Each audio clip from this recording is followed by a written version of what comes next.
ప్రజా సంక్షేమంలో ఆంధ్రప్రదేశ్ రాష్ట్రం ఆదర్శంగా నిలుస్తోంది. వృద్ధులకు, నిరాధారణకు గురైన వారిని ఆదుకోవడంలో అండగా ఉంటోంది. సీఎం వైఎస్ జగన్ ఆలోచనతో గ్రామ సచివాలయాలు ఏర్పడ్డాయి. గ్రామ వాలంటీర్లు వృద్ధులకు, వితంతువులకు, వికలాంగులకు ప్రతి నెల 1వ తేదీ ఇంటికి వెళ్లి పింఛన్ అందిస్తున్నారు. అయితే మన పొరుగు రాష్ట్రంలో పింఛన్ అందుకోవాలంటే అష్ట కష్టాలు పడాల్సి వస్తోంది. కర్ణాటక రాష్ట్రంలో ఓ వికలాంగురాలు పింఛన్ కోసం రోడ్డుపై దేకుంటూ వెళ్లడం సోషల్ మీడియాలో వైరల్ అయింది. ఈ ఘటన అందరినీ ఆలోచనలో పడేసింది. అక్కడలా ఇక్కడిలా స్పెషల్ డ్రైవ్కు స్వాగతం. ఈ దీనురాలి పరిస్థితి చూశారుగా. అసలే వృద్ధురాలు, ఆపై వికలాంగురాలు. ఈ విజువల్స్ ఇప్పుడు సోషల్ మీడియాలో వైరల్ అయ్యాయి. ఈమె పేరు గిరిజమ్మ. కర్ణాటక రాష్ట్రంలోని దావణగెరే జిల్లాలోని హరిహరలో నివాసం ఉంటోంది ఈమె. ప్రభుత్వం అందించే వికలాంగుల పింఛన్పై ఆరా తీగా పోస్టాఫీస్ నుంచి సరైన సమాధానం రాకపోవడంతో ఇలా పోస్టాఫీసులు చుట్టూ తిరుగుతోంది ఈమె.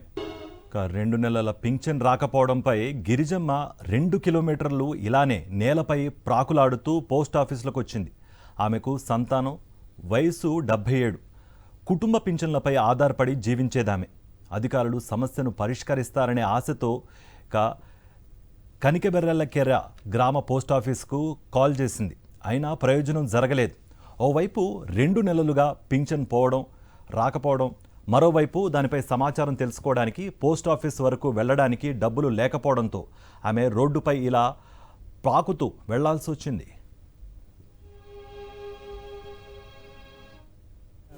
ಅಜ್ಜಿ ಅದೇ ನಂದಿತಾರೆ ಅವರು ಇವರು ನೋಡ್ಕೊಳ್ಳೋದಕ್ಕೆ ನಂದಿತಾರೆ ಬರೀ ಬಸ್ ಸ್ಟಾಪಲ್ಲಿ ಜೀವನ ಮಾಡ್ತೈತೆ ಸರ್. ಅದು ಹಂಗಾಗಿ ನಾವು ನಿನ್ನೆ ತಿಳ್ಕೊಂತ ಬರೋದ್ರಿಂದ ಅದು ವೃದ್ಧಾಪ್ಯ ವೇತನದ್ದು ಸಂಬಳ ಬರ್ತದೆ ಸರ್.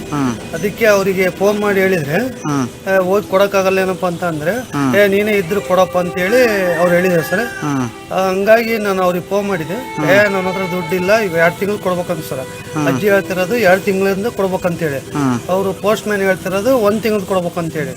ಹಂಗಾಗಿ ಅದನ್ನ ಅಜ್ಜಿಗೆ ಎಲ್ಲಿರ್ತತ ಅಲ್ಲಿ ಹೋಗಿ ತಲುಪ್ಸಕ್ಕಾಗಲ್ಲ ಏನಪ್ಪ ಅಂತ ಕೇಳಿದ್ಕೆ ನಿನ್ನ ಹತ್ರ ಇದ್ರೆ ಕೊಡವಪ್ಪ ಅಂತ ಹೇಳ್ತೈತೆ, ಅವ್ರು ಹೇಳ್ತಾ ಇದಾರೆ ಪೋಸ್ಟ್ ಮ್ಯಾನ್. ಹಂಗಾಗಿ ನಿನ್ನೆ ಅಜ್ಜಿ ತಿಳ್ಕೊಂತ ಬರೋದು ನೋಡಿ ನಾನು ನಿಮಗೆ టీవీಗೆ ఫోన్ ಮಾಡಿದ್ದೆ ಸರ್. 2 కిలోమీటర్లు రోడ్డుపై పాక్కుంటూ వెళ్లడంతో గిరిజమ్మ కాళ్లకు బొబ్బలు కట్టాయి. ఈ ఘటన సోషల్ మీడియాలో వైరల్ కావడంతో పెద్ద ఎత్తున ప్రజలు ఆగ్రహం వ్యక్తం చేస్తున్నారు. ప్రతి నెల పోస్టాఫీస్ ద్వారా తనకు వచ్చే నిధులు 2023 నవంబర్ నుంచి ఎలాంటి ముందస్తు సమాచారం లేకుండానే ఆగిపోయాయని గిరిజమ్మ ఆరోపించారు. కర్ణాటక రాష్ట్రంలో పింఛన్ కోసం లబ్ధిదారుల పరిస్థితి అలా ఉంటే, ఆంధ్రప్రదేశ్ రాష్ట్రంలో ప్రతి నెల 1వ తేదీ తెల్లవారక ముందే ఇంటి తలుపులు కొట్టి మరీ లబ్ధిదారులకు పింఛన్ అందిస్తున్నారు. సీఎం వైఎస్ జగన్ ఆలోచన, సంక్షేమ పాలనతో ఆంధ్రప్రదేశ్ దేశానికే ఆదర్శంగా నిలుస్తోంది.